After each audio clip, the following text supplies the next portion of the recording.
नमस्कार, आप देख रहे हैं चौकस भारत और मैं ब्रजेंद्र।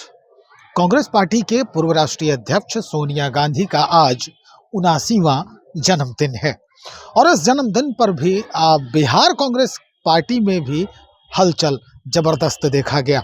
यहाँ का माहौल बिल्कुल बर्थडे की तरह जो कहते हैं मनाना, सजावट भी रहा और जो तैल चित्र है केक काट के खिलाए गए उनको। राजेश राम जो यहाँ के प्रदेश अध्यक्ष हैं, उन्होंने बाकायदा केक काटा और केक काटने के बाद उस तैल चित्र को खिलाया गया मानो खुद सोनिया गांधी को अपने हाथों से वो केक खिला रहे हैं। उसके बाद हमारी बातचीत आगे बढ़ती है राजेश राम जी से। कई सवाल होते हैं, इन सवालों को हम चाहते हैं सबसे पहले आपसे साझा करें। सुनिए। नहीं, देखिए ऐसा है कि ये जो आज कई चैनल वाले ये सवाल लेकर के आए हैं, इस सवाल से मैं अभी बहुत ही वाकिफ नहीं हूँ, लेकिन समय के साथ हम ये जरूर महसूस करते हैं कि अभी हम चुनाव हारे हैं। हमें अपने समय के साथ इंडिया गठबंधन के और हम कांग्रेस पार्टी के हारने के कारणों को हम ढूंढ रहे हैं, और हारने के कारण एक ही अब तक दिखा, जो लोगों के खाते में इलेक्शन के समय आचार संहिता लगने के बाद भी इलेक्शन कमीशन बिना फेलियर लोगों के खाते में जाते रहे, और खाता में पैसे जब गए आजीविका स्कीम वर्करों से प्रभावित किया गया।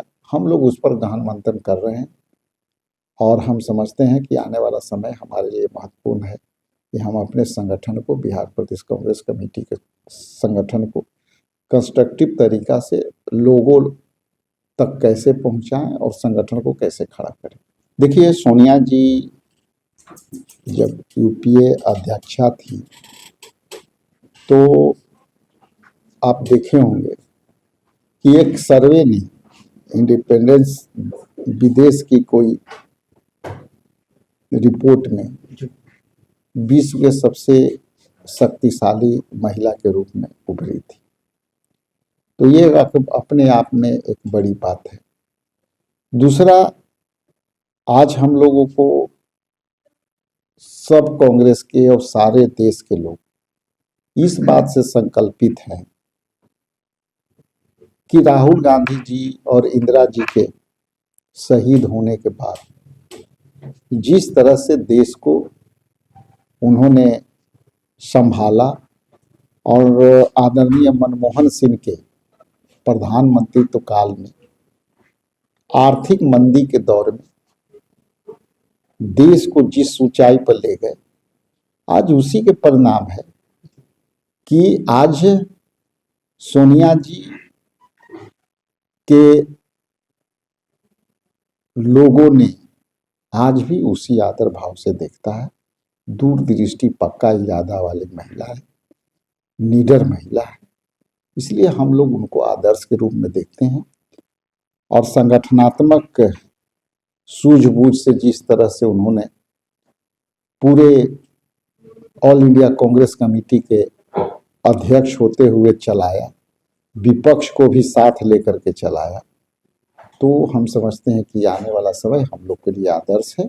उनकी मार्गदर्शन पर हम लोग आगे बढ़े। अब रिमोट जो पहले स्थिति थी और आरोप भी लगे हैं, तो अब वो रिमोट कंट्रोलिंग जो है अब डिस्कनेक्ट हो गया है। देखिए, रिमोट तो राजनीति में रिमोट नहीं होता है। रिमोट चलता है टीवी, रिमोट चलता है भी अथी जो है डीवीडी, सारे चैनल भी रिमोट से बदले जाते हैं। तो राजनीति में तो रिमोट का कोई स्थान है नहीं। जहां तक आप सांकेतिक तौर पर कह रहे हैं, तो कभी भी कांग्रेस पार्टी राष्ट्रीय पार्टी है। हम राष्ट्रीय मुद्दे के आधार पर हम स्थानीय स्तर पर अपने विचारधारा के मानने वाले, जो मेरे विचारधारा के करीब हैं, मेरे विचारधारा के साथ चलने वाले लोग के साथ हमारी संवाद रहती है। लेकिन जहां तक रिमोट के बात कहें तो रिमोट टीवी तो चलता नहीं है। हम लोग अपना राजनीतिक पार्टी, भारतीय राष्ट्रीय कांग्रेस पार्टी राजनीतिक पार्टी है।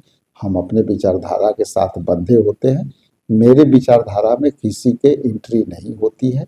हाँ, समय के साथ देखने सुनने में लगता है, लेकिन वो सभी बात सब समय ऐसा हो वो चलता नहीं। स्पष्ट हो गया होगा, कई ऐसे सवाल अब खड़े हो रहे हैं, नई बातें ये सामने आई है कि अब प्रशांत किशोर राहुल गांधी से मिल रहे हैं और उसके बाद अब एक साथ कदम से कदम मिलाकर चलने की बात कर रहे हैं। क्या जवाब दिया ये भी आपने सुन ही लिया है। कुछ भी हो सकता है, कहा जाता है राजनीति में कुछ भी संभव है।